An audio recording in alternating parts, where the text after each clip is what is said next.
Pasig City Mayor Vico Sotto has been working non-stop since the COVID-19 crisis began. Two kids showed their appreciation for the millennial mayor. The two young residents of Pasig City wrote him a thank you letter.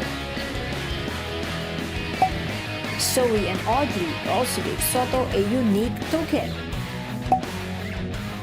It's a handmade mini figurine of the mayor in clay. The little figure wore a mask and white cap and had the uniform blue polo which Sotto often wears.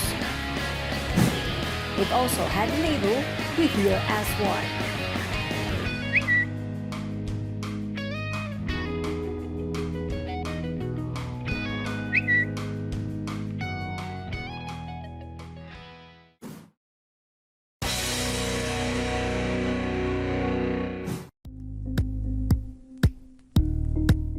Thank you for watching Politico TV. Please like and subscribe to our channel for more videos.